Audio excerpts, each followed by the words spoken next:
Greetings, brethren, and welcome to Shepherd's Voice magazine.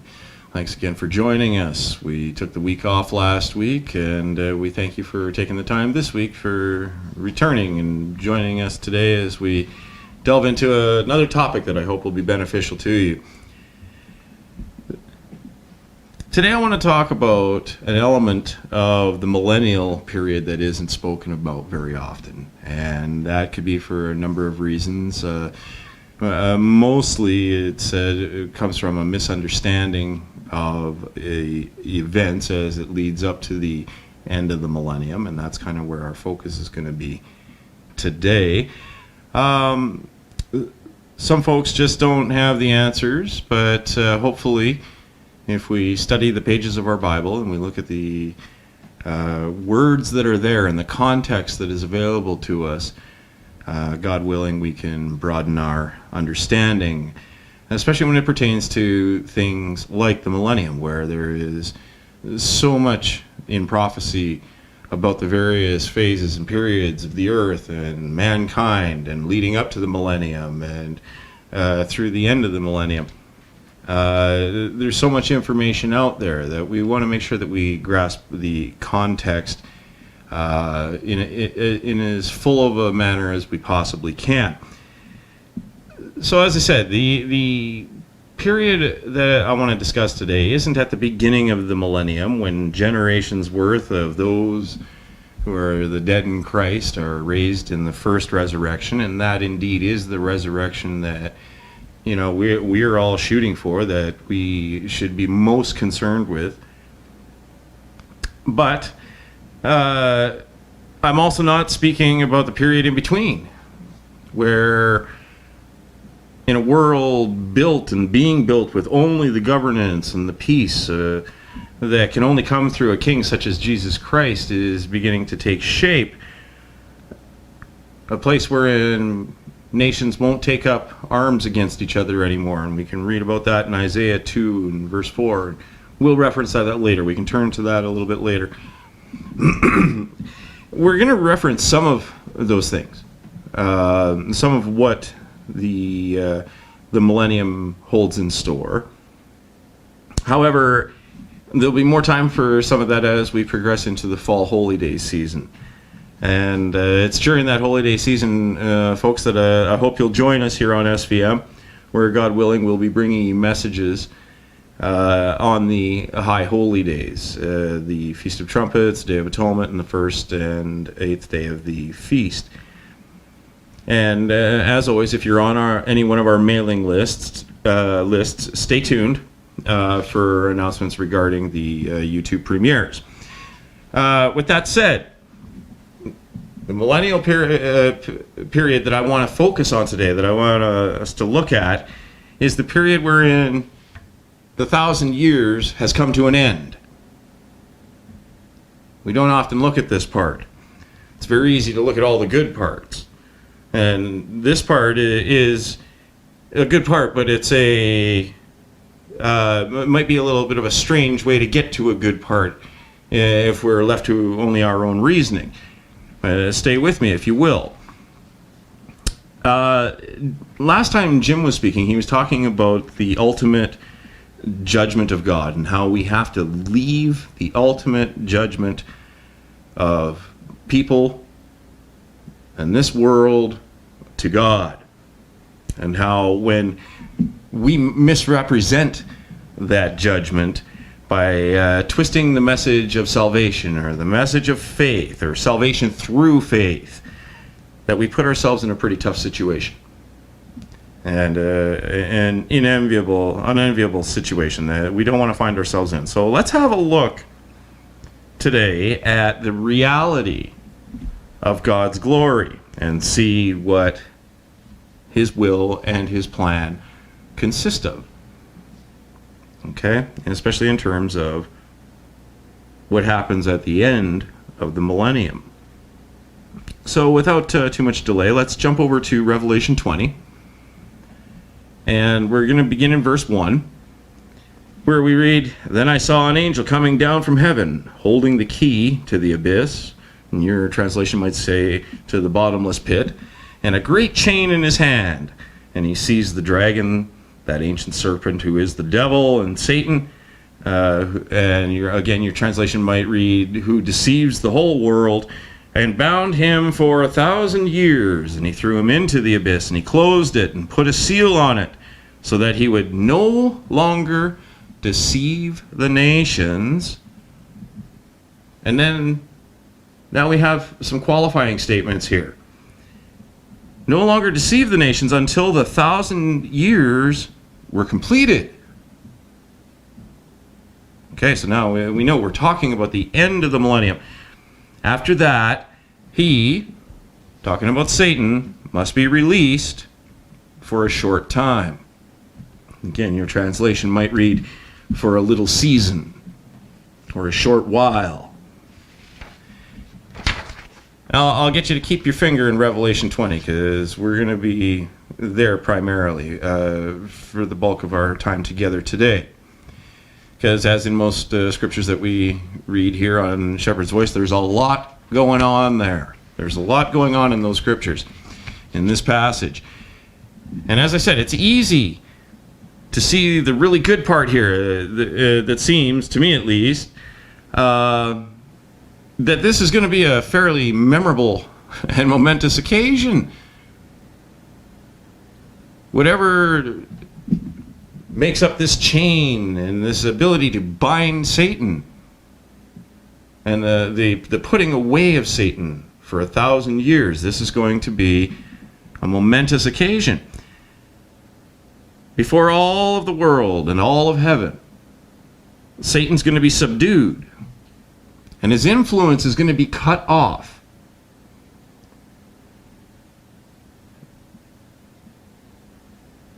And we can get into what's meant by the abyss and the bottomless pit or outer darkness, all those things. We can get into that at another time. But let's hopefully agree on the minimum detail here, a minimum statement, which I would say sounds something like this. That by the God-given power it will take, that Jesus will see to it that Satan is silenced and unable to interfere for 1,000 years with the construction of the kingdom that he will turn over to the Father. It's good stuff. It's good stuff, isn't it? Myself, I want to see this take place. There's no doubt about it. But again, let's look here. What do we have here at the end of verse 3? So let's go back and see. Because, as is my habit, you'll know that we're going to possibly find ourselves locked into maybe one or two words here. If you're thinking that, you'd be absolutely correct. Let's have a look at what it says here. It says in verse 3, at the beginning of verse 3, it says, he threw him into the abyss, closed it, put a seal on it, so that he would no longer deceive the nations until 1,000 years were completed. Okay, so Satan is locked down. He's constrained. But therein lies a time limit, if you will. A time limit that was implemented by God. And hopefully today will add to our understanding of why. Let's continue in verse 3. It says, after that, the 1,000-year period, that is, he, that is Satan, must be released for a short time. Not only will he be released, but he must be released. He must be released. One word, and that's fairly strong language. So let's have a quick look at the word must as it is explained in Strong's.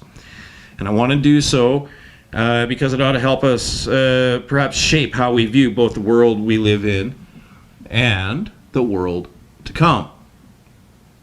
Because there's a lot of deception out there. And we want to make sure that we've got a good view and a particular understanding of what it is that God is working towards accomplishing here. So the word must in Strong's is word number G1163. It's G1163. It's spelled D-E-I, and it's pronounced die. It's a Greek word. And let's see what some of the notes say about this word, because among other things, we'll find descriptions such as the necessity lying in the nature of the case. This word must means a necessity lying in the nature of the case. It is necessary. There is need of. It behooves. It is right and proper. Okay, so we're starting to get the idea of what the word must is referring to. Necessity in reference to what is required to attain some end. Okay, so hopefully we're getting our minds going in a particular direction here, because we are obviously reading that if Satan must be released, well, it's got to be to some end, isn't it? It's such an important word, must. Strong's also includes in the explanation that the word is concerning what Christ was destined to finally undergo, his sufferings, death, resurrection, and ascension. So this means we need to take it seriously. We need to take this seriously. If the suffering of Jesus had to happen, or was a must, for the plan of God to progress as he designed it, then we have to look at things like what we read here at the end of Revelation 20 in verse 3. It says he must be released. And hopefully this can help us in broadening our understanding of the reality of God's glory and how he is determined the outcome to play out, brethren. It's a lot to do with how his righteousness will be recognized and how he wants it to be recognized and accepted, and how everything else that would be against it is exposed.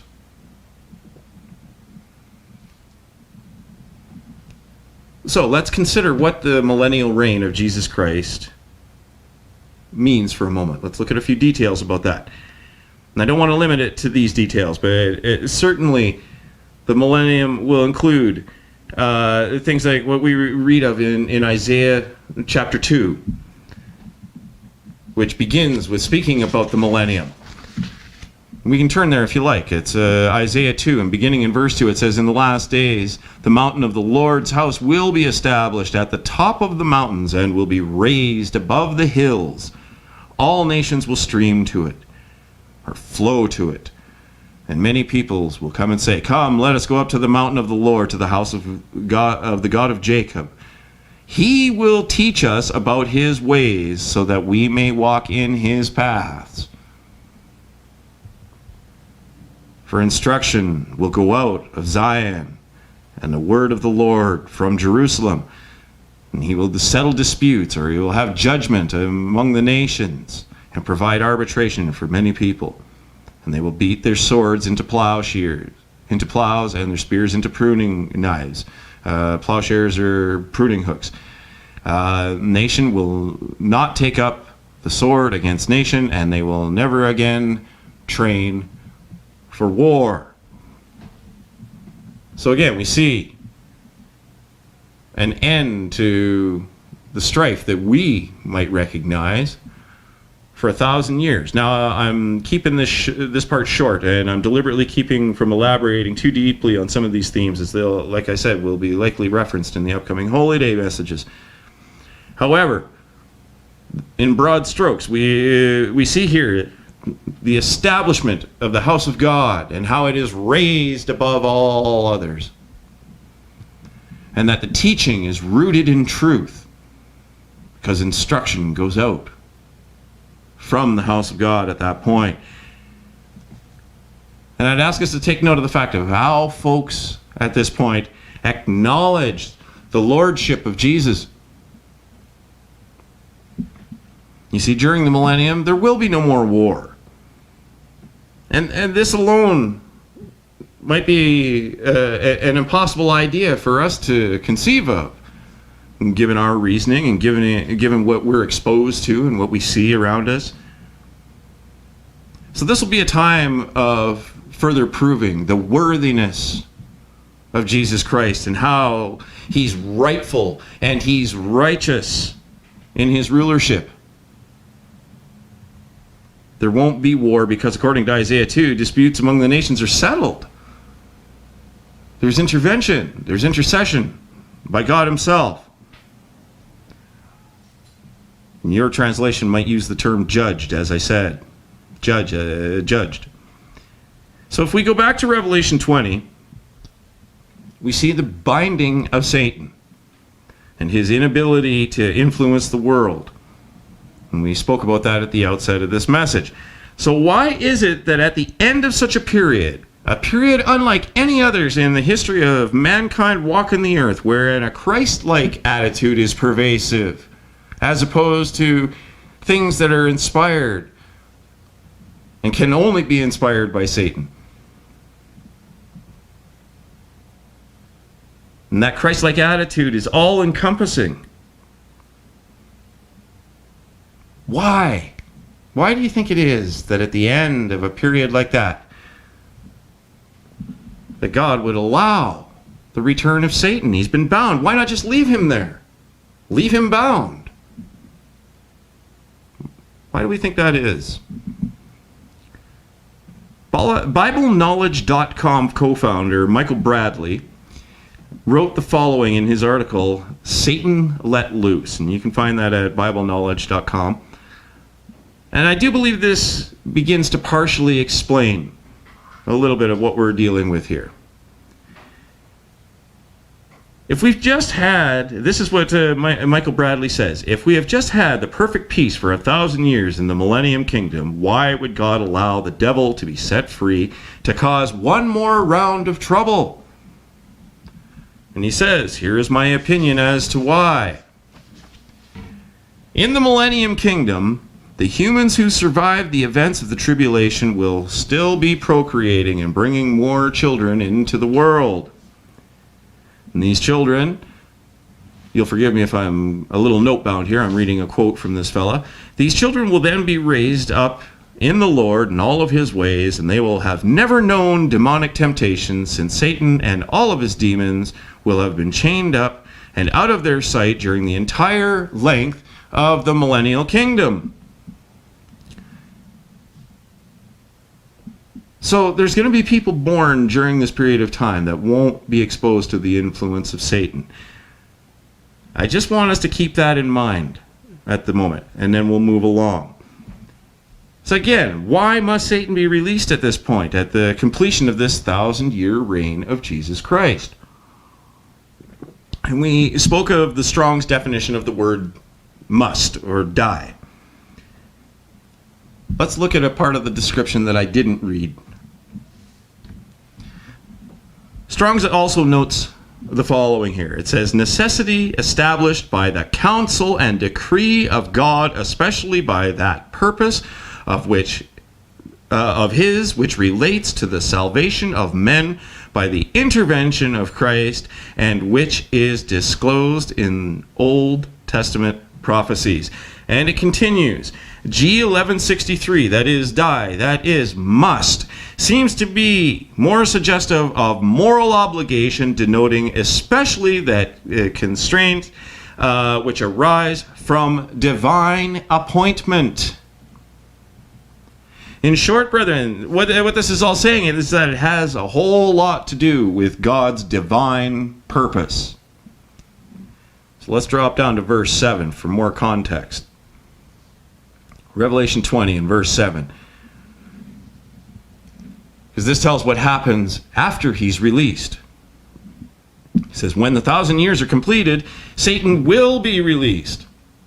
He must be and will be released from his prison, and he will go out to deceive the nations at the four corners of the earth, Gog and Magog, and gather them for battle. Their number is like the sand of the sea. So it's not a short number of people. This is a lot of folks. They came up across the breadth of the earth and surrounded the encampment of the saints, the beloved city, that's Jerusalem. And then fire came down from heaven, from God, and consumed them.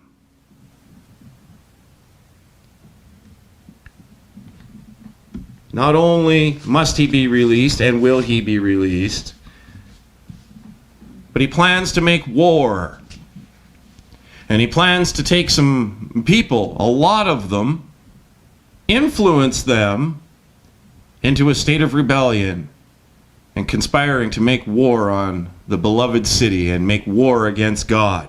Now, we don't know how long that Satan is going to be let out for. It says it's a little while. We don't know how long, but it's long enough to amass a large number of followers. And this tells us a couple of things. Firstly, that Satan's core means of influence is by way of deception. And as soon as he's free of his bonds, he straight away resumes his typical MO. And he goes out and finds those who will follow him in rebellion. And this should tell us something as well. See, we did note that there will be folks born during the Millennial Period, and it would appear that some of them will be part of this group. They'll make up part of this group of people. It also tells us that with very little influence from Satan, that man will come up against and plot against God, proving that in his natural state, man is against God. He's hostile to God. Romans 8, verse 7, where it says the mindset of the flesh is hostile to God because it does not submit to God's will. It is unable to do so. And the fact that we need God's intervention here is really at the core of what we're talking about here today. You see, it's a commonly held belief that man's general state is that one of being good. It's that of even being godly. Well, what we're reading here would turn that on its ear. It's just not the case. You see, even if we come from a perfect environment with obedience to God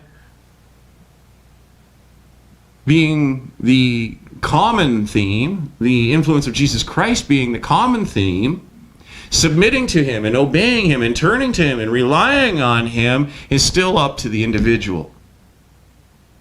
It'll still be up to the individual. And understanding that only God can bind or loose or destroy Satan. Well, this is where reliance upon him comes in. See, the end of the millennium is the final exposure of how deeply we need to embrace that faith and reliance. Bible commentator Guzik put it in his study guide on Revelation 20. He put it this way. He says, in this we see more of the important reason God has for the millennial kingdom and allowing this final rebellion. For all of human history, man has wanted to blame his sinful condition on his environment. Of course I turned out this way. Did you see the family I came from? Did you see the neighborhood I grew up in? With the millennial kingdom of Jesus, God will give mankind 1,000 years of perfect environment. Perfect environment with no Satan, no crime, no violence, no evil, or other social pathology. I think that's a great term, social pathology. But at the end of those 1,000 years, man will still rebel against God at his first opportunity. This will powerfully demonstrate that the problem is in us, not just our environment. And I think he's bang on with his assessment there, brethren. You see, it wouldn't be inaccurate to say that this is the final filter.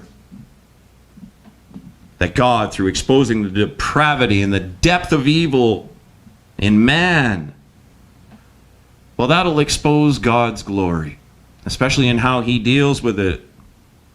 You see, when we consider that the angels who rebelled, when Satan became Satan, and those angels rebelled, they had all been living in a perfect world, in the perfect presence of God, and through conceit. And through these, they still turned. They gave up what was given to them. When we consider that, we cannot consider mankind as being above that. Mankind is certainly susceptible to the influence of Satan. And clearly it'll take very little influence. And this is why we need God to intercede, to actually defeat Satan. You see, God is going to allow all of this to take place, the same way He's allowing the current world we live in to progress as it is. He's not surprised by anything that's going on here, brethren. And when we consider what we've read here today about what God will allow in the future as an intrinsic part of His overall plan, at the end of a perfect rule of Jesus Christ, then we can't get ourselves too bent out of shape over what we see currently taking place in the world, can we? Many would ask why God allows the evil in this world with no regard to what He will bring about at the end of the next world. See, some of the angels decided to rebel and go against God Himself in a perfect heavenly environment. And according to Scripture, a vast number of humans will do the same at the end of the millennial kingdom. And God will allow Satan to tempt and cause these individuals to perish. He'll cause them to rebel and to perish. You see, we've read that at the end, those who will conspire and attack Jerusalem and God Himself, they're going to be consumed by fire. God's going to take care of it and show His glory. And that attack will be stopped before it even begins. See, once these things take place through the final release of Satan, the exposure of the intrinsic nature of mankind, even with little or no satanic influence, and the pervasiveness of Satan's influence, you know, when he's allowed to do what he does best, which is to deceive, well, when the planned rebellion is finally and completely dealt with, brethren, then the perfect kingdom ruled by Jesus Christ will be turned over to God. And the reality of His glory will be finally known. And then His kingdom will move forward again as He designed. And hopefully, brethren, that gives us a little bit of an idea today as to why Satan is going to be released at the end of the millennial period. So with that, I'm out of pages, meaning I'm out of time. Thank you for joining us here today on Shepherd's Voice Magazine, brethren. Go ahead and subscribe to the channel if you feel so inclined. Give us the thumbs up if you found this helpful today. And as always, we enjoy receiving the feedback from you, and we'd sure love to hear from you. So until next time, thanks for joining us. Happy Sabbath, and we'll see you next time on Shepherd's Voice Magazine.